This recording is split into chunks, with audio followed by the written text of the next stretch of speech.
അറിവിന്റെ മറ്റൊരു എപ്പിസോഡിലേക്ക് baby with a little scholar in support with മലർവാടിയിലേക്ക് എല്ലാ പ്രിയപ്പെട്ട പ്രേക്ഷകർക്കും ഒരിക്കൽ കൂടി ഹാർദമായ സ്വാഗതം. നമുക്ക് ആരംഭിക്കാം ഇന്നത്തെ എപ്പിസോഡ് അല്ലേ. നമ്മുടെ എപ്പിസോഡിൽ കിടക്കുന്നതിന് മുമ്പ് നമുക്ക് വെറുതെ ഒന്ന് രണ്ട് കുശലങ്ങളൊക്കെ പറയണ്ടേ. നമ്മൾ ഇന്നലെ കണ്ടതാണ് അല്ലേ. നിങ്ങൾ വന്നുകൊണ്ടിരിക്കുന്ന എപ്പിസോഡുകൾ നിങ്ങളുടെ കൂട്ടുകാരൊക്കെ കാണുന്നുണ്ടാവും, വീട്ടുകാർ കാണുന്നുണ്ടാവും, നാട്ടുകാർ കാണുന്നുണ്ടാവും അല്ലേ. ഇത് കാണുന്ന സമയത്ത് അവരൊക്കെ എന്തൊക്കെയാണ് നിങ്ങളോട് പറയുന്നത്? അഭിനന്ദിക്കുന്നുണ്ടോ? അഭിനന്ദിക്കുന്നുണ്ട്. ഓക്കെ, മാർക്ക് കൂടുതൽ കിട്ടുന്ന സമയത്ത് എന്ത് പറയും? കീപ് ഇറ്റ് അപ്പ് എന്ന് പറയും. ഓക്കെ, ഇതാണ് കൂട്ടുകാർ, അതാണ് യഥാർത്ഥ കൂട്ടുകാരെന്ന് പറയുന്നത്. ടെന്നീസിയിൽ 13-ാമത്തെ വയസ്സിൽ ഒരു കുട്ടി ഒരു ഓട്ട മത്സരത്തിൽ പങ്കെടുത്തു. നിങ്ങൾ കേട്ടിട്ടുണ്ടായിരിക്കും പക്ഷേ കഥ. ആ ഓട്ട മത്സരത്തിൽ പങ്കെടുത്ത് എല്ലാവരും ഓടി, ആ കുട്ടിയും ഓടി. ആ കുട്ടിക്ക് പക്ഷാഘാതം ഉണ്ടായിരുന്നു, കാലുകൊണ്ട് ശരിക്കും ഓടാൻ പറ്റില്ലായിരുന്നു. പക്ഷേ ആ കുട്ടിയുടെ ആഗ്രഹമായിരുന്നു ഓട്ട മത്സരത്തിൽ പങ്കെടുക്കുക എന്നുള്ളത്. ആ കുട്ടി എല്ലാവരുടെയും കൂട്ടത്തിൽ ഓടി, പക്ഷേ സ്വാഭാവികമായിട്ടും ആ കുട്ടി ഏറ്റവും പിന്നിലായി. ആ കുട്ടി കരഞ്ഞു. കണ്ണിൽ നിന്ന് കണ്ണീർ ചാലുകൾ ധാരാളം അങ്ങനെ ഒഴുകിക്കൊണ്ടിരുന്നു. പ്രേക്ഷകർ മുഴുവൻ, കാണികൾ മുഴുവൻ ആ കുട്ടിയെ കളിയാക്കി. പക്ഷേ കാണികൾക്കിടയിലിരുന്ന അമ്മ ആ കുട്ടിയുടെ അടുത്ത് വന്നു കഴിഞ്ഞതിന് ശേഷം ചേർത്ത് പിടിച്ചുകൊണ്ട് പറഞ്ഞു, ഈ കളിയാക്കുന്ന ആളുകൾ ഒരിക്കൽ നിനക്ക് വേണ്ടി കൈയടിക്കും. അവർ ഈ ലോകം മുഴുവൻ കേൾക്ക നിനക്ക് വേണ്ടി കൈയടിക്കും. ആ ഒരു കാലം ഞാൻ വിളിച്ചു വരുത്തും എന്നമ്മ പറഞ്ഞു. ഇതാരാണെന്നറിയാമോ ഈ കുട്ടി? വിൽമ റുഡോൾഫ് എന്ന് പറയുന്ന കുട്ടി. കേട്ടിട്ടില്ലേ നിങ്ങൾ? വിൽമയെ പറ്റി കേട്ടിട്ടില്ലേ? വിൽമ റുഡോൾഫ് 1960 ഒളിമ്പിക്സിൽ അങ്ങനെ ചരിത്രം തിരുത്തി എഴുതിക്കൊണ്ട് പക്ഷാഘാതം ബാധിച്ച ഒരു കുട്ടി 100, 200, 400 മത്സരങ്ങളിൽ സ്വർണ്ണ മെഡൽ നേടി ഈ ലോകത്തിന് മുമ്പിൽ ഉയർത്തി കാണിച്ചു.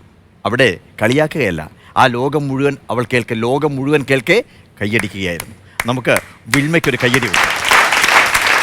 ഈ വിൽമ റുഡോൾഫിൻ്റെ ഈ കഥ നമുക്കൊക്കെ പ്രചോദനമാണ് അല്ലേ. നമുക്ക് കൈകളുണ്ട്, കാലുകളുണ്ട്, ഒരു പ്രശ്നവുമില്ല, നമുക്ക് നടക്കാം. പക്ഷേ നമുക്ക് ഇത്രമാത്രം പ്രതിസന്ധികൾ അതിജീവിക്കാനുള്ള കരുത്ത് ഇല്ല. ആ കരുത്തുണ്ടാക്കേണ്ടത് എന്താണ്? മനസ്സാണ്. ആ മനസ്സ് നിങ്ങൾക്കുണ്ട്, അതുകൊണ്ടാണ് നിങ്ങൾ ഇവിടെ നിൽക്കുന്നത്. നമുക്ക് കിടക്കാം ഇന്നത്തെ ആദ്യത്തെ സെഗ്മെന്റിലേക്ക്. Math magic.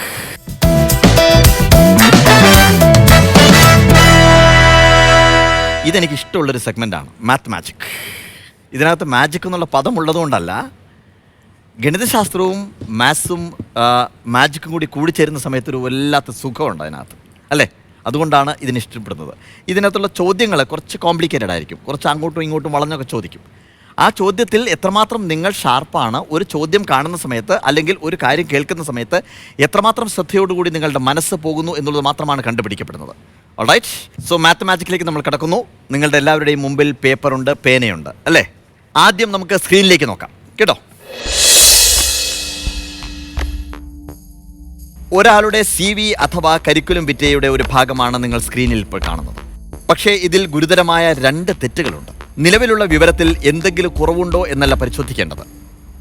അതായത് ഈ ബയോഡാറ്റയിൽ എന്തെങ്കിലും കുറവുണ്ടോ എന്നല്ല നിങ്ങൾ നോക്കേണ്ടത്, മറിച്ച് തന്നിരിക്കുന്ന വിവരങ്ങളിലെ പിഴവ് കണ്ടെത്തുകയാണ് വേണ്ടത്. അവ രണ്ടും കണ്ടെത്തുകയാണെങ്കിൽ നിങ്ങൾക്ക് 10 മാർക്ക് ലഭിക്കും. ഒരു തെറ്റ് കണ്ടുപിടിച്ചാൽ 5 മാർക്ക് ലഭിക്കും. 2 തെറ്റുകളാണ് ഇതിനകത്തുള്ളത് എന്ന് ഞാൻ പറഞ്ഞു. 2 തെറ്റുകൾ രണ്ടും കണ്ടുപിടിച്ചു കഴിഞ്ഞാൽ നിങ്ങൾക്ക് കിട്ടുന്ന മാർക്ക് 10 മാർക്കാണ്. ഒരു തെറ്റാണ് കണ്ടുപിടിക്കുന്നതെങ്കിൽ കിട്ടുന്നത് 5 മാർക്കാണ്.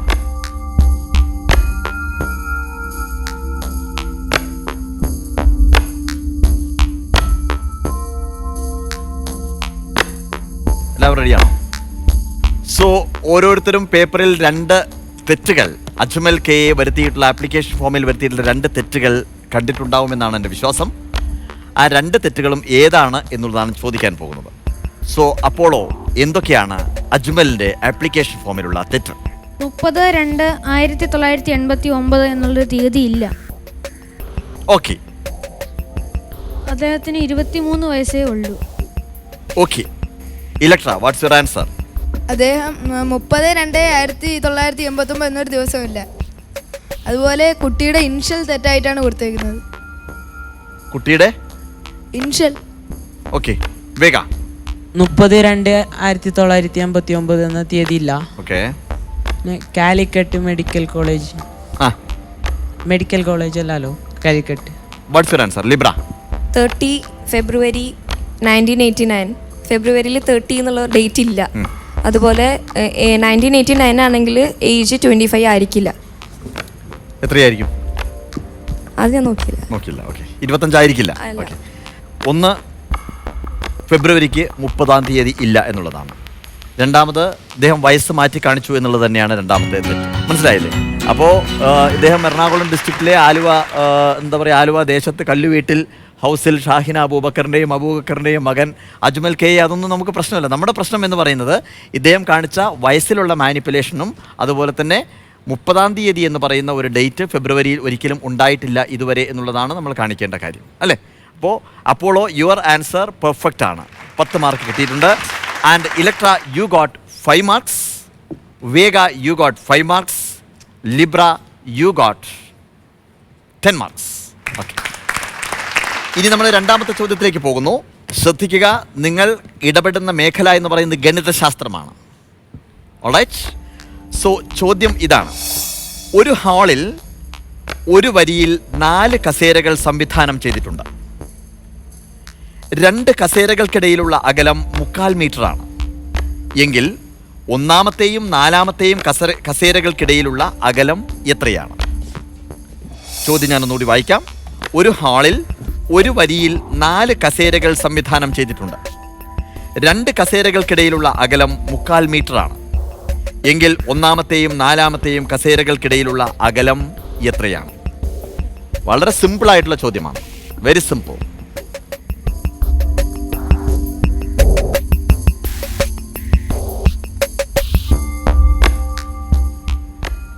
So Apollo, what's your answer?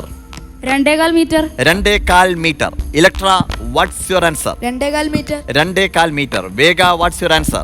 2.25 metre. 2.25 metre. Libra, what's your answer? 9/4. 9/4 പറയാൻ കാരണം 3/4 plus 3/4 plus 3/4. എന്തിനാ അങ്ങനെ കോംപ്ലിക്കേഷനിലേക്കൊക്കെ പോയത്? 3/4 മീറ്റർ, അതായത് 4 കസേരയുണ്ട്. വളരെ സിമ്പിളാണ്. 4 കസേരയുണ്ട്, 2 കസേരകൾക്കുള്ള അകലം എന്ന് പറയുന്നത് 3/4 മീറ്റർ ആണ്, അല്ലേ? അപ്പോൾ 3/4 പ്ലസ് 3/4 കൂട്ടിയാൽ പോരെ, അല്ലേ? എന്തായാലും 9/4 ഇസ് കറക്റ്റ് ആൻസർ ആണ് കേട്ടോ. യഥാർത്ഥ ആൻസർ 2.25 മീറ്റർ. അപ്പോൾ 4 പേർക്കും മാർക്കുണ്ട്. സോ നല്ലൊരു ഹാപ്പി മൊമെൻ്റ് ആണ്. എല്ലാവർക്കും മാർക്ക് കിട്ടിയിരിക്കുന്നു, അല്ലേ? അപ്പോൾ നമ്മൾ അടുത്ത ചോദ്യത്തിലേക്ക് കിടക്കണം. ആ കിടക്കുന്നതിന് മുമ്പായിട്ട് ഈ ഹാപ്പി മൊമെൻറ്റിൽ we will take a little break.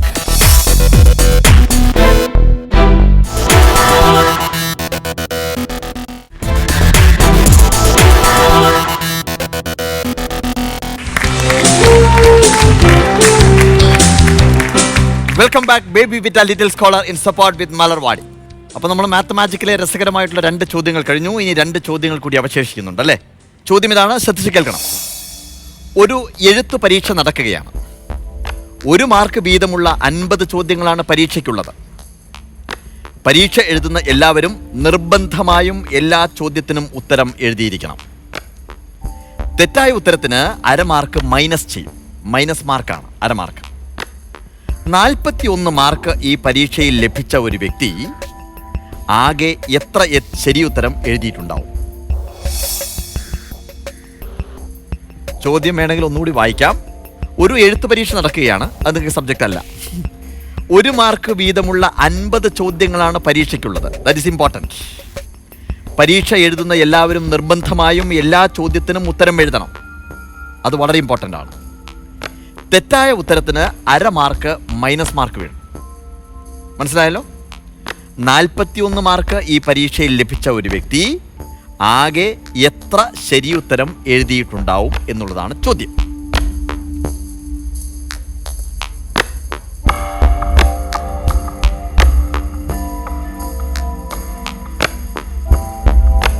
So the final call. Ready? So Apollo, what's your answer? 45. 45. Electra, what's your answer? 32. 32. Vega, what's your answer? 33. 33. Libra, what's your answer? 32. നിർഭാഗ്യമെന്ന് പറയട്ടെ, കഴിഞ്ഞ ചോദ്യം ചോദിച്ച സമയത്ത് എല്ലാവരുടെയും ഉത്തരം ശരിയായിരുന്നു എങ്കിൽ ഇത്തവണ എല്ലാവരുടെയും ഉത്തരം തെറ്റാണ് എന്ന് പറയുവാൻ എനിക്ക് വേദനയുണ്ട്. 50 മാർക്കിനും ചോദ്യത്തിന് ഉത്തരം എഴുതണം എന്നുള്ള കാര്യം നിർബന്ധമാണ്. എത്ര മാർക്കാണ് ആ കുട്ടിക്ക് കിട്ടിയത്? 41. 41 മാർക്ക് കിട്ടണമെങ്കിൽ എത്ര ഉത്തരം തെറ്റിയിരിക്കും എന്നുള്ളതാണ് ചോദ്യം കണക്കൂട്ടുന്നത്. എത്ര തെറ്റിയിരിക്കും? എത്ര മാർക്ക് അദ്ദേഹത്തിന് പോയിട്ടുണ്ടാവും? ഇല്ല. 18. അതെങ്ങനെയാണ്? ഒരു ചോദ്യത്തിന് ഒരു മാർക്കാണ്. 41 മാർക്ക് കിട്ടി എന്നുണ്ടെങ്കിൽ 41 എന്തായാലും എഴുതിയിട്ടുണ്ടല്ലോ, സത്യമാണല്ലോ അല്ലേ? 41 ശരിയാണല്ലോ, അത് വ്യക്തമാണല്ലോ. ഇനി നമ്മൾ അങ്ങോട്ട് മുകളിലോട്ട് നോക്കിയാൽ മതി. യഥാർത്ഥ ആൻസർ 44 കറക്റ്റ് ആൻസർ 44 44 ആവാൻ കാരണം 44 കഴിഞ്ഞ് 50ലേക്ക് എത്തണമുണ്ട് ചോദ്യം 6. ആ 6 ഉത്തരങ്ങളാണ് തെറ്റിയത്. 6 ഉത്തരങ്ങൾ തെറ്റിയ സമയത്ത് ഒരു ഉത്തരം തെറ്റിക്കഴിഞ്ഞാൽ എത്ര മാർക്ക് കുറയും? അര മാർക്ക് കുറയും അല്ലേ? 6 ഉത്തരം തെറ്റിക്കഴിയുന്ന സമയത്ത് എത്ര മാർക്ക് കുറയും? 3 മാർക്ക് കുറയും. അപ്പം 44 ഉത്തരം ശരിയായതുകൊണ്ട് 3 മാർക്ക് അതിൻ്റേത് തെറ്റിക്കഴിഞ്ഞപ്പോൾ 3 മാർക്ക് ഇതിനകത്ത് നിന്ന് കുറച്ച് സമയത്ത് മൈനസ് മാർക്ക് വന്ന സമയത്ത് അദ്ദേഹത്തിന് 41 ഉത്തരം കിട്ടി. ക്ലിയർ ആണോ? ഇപ്പൊ കൺഫ്യൂഷൻ ഉണ്ടോ? ഇനി അടുത്ത ചോദ്യത്തിലേക്ക് നമുക്ക് പോവാം. ഇനിയുള്ള ചോദ്യം ശരിക്കും കേൾക്കണം കേട്ടോ. ഇത് ഗണിതശാസ്ത്രം അല്ല, നേരെ മറിച്ച് ഗണിതശാസ്ത്രവുമായിട്ട് ബന്ധപ്പെട്ട ഒരു മേഖലയാണ്. ഓക്കെ, വീഡിയോ വളരെ കാണിക്കാം എന്താണെന്നുള്ളത് ഒന്നുകൂടി വ്യക്തമാവാൻ വേണ്ടിയിട്ട് കേട്ടോ. ഗേൾ എന്ന പദം, പെൺകുട്ടി എന്നർത്ഥം വരുന്ന ഗേൾ എന്ന പദം, GIRL എന്ന പദം കോഡ് ഭാഷയിൽ FHQK എന്നാണ് രേഖപ്പെടുത്തിയിരിക്കുന്നത്. മനസ്സിലായല്ലോ? അങ്ങനെയാണെങ്കിൽ ബോയ്സ് എന്ന പദം എങ്ങനെ ഏത് കോഡ് ചെയ്യാൻ സാധിക്കും? ബോയ്സ് രണ്ടും ശ്രദ്ധിക്കണം. ഗേൾ സിംഗുലറാണ്, ബോയ്സ് പ്ലൂറലാണ്.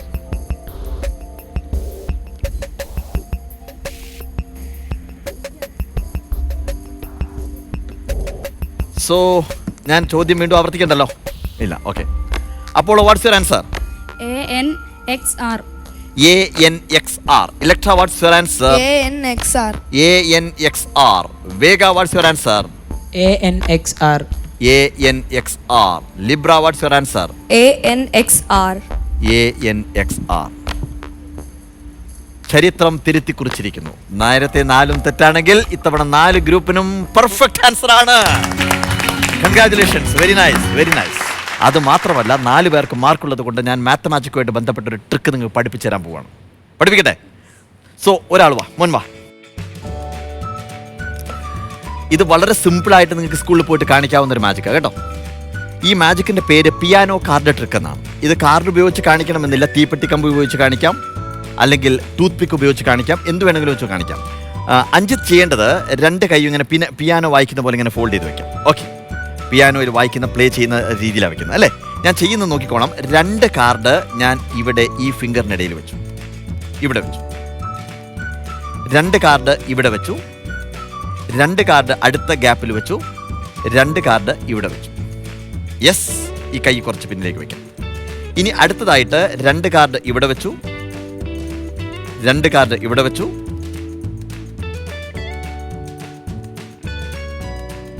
2 കാർഡ് ഇവിടെ വെച്ചു. അടുത്തതിനകത്ത് ഇനിയാണ് ശ്രദ്ധിക്കേണ്ടത്, ഒരേ ഒരു കാർഡ്, ഒരു സിംഗിൾ കാർഡ് എടുത്തതിന് ശേഷം ഞാൻ ഇവിടെ വെച്ചു. ഇപ്പോൾ നിങ്ങൾ കണ്ടതാണ്, ഇതിനകത്ത് 2 card, 2 card, 2 card, 2 card, 2 card, 2 card, 2 card, ഒരേ ഒരു സിംഗിൾ കാർഡ് ഇവിടെ അല്ലേ?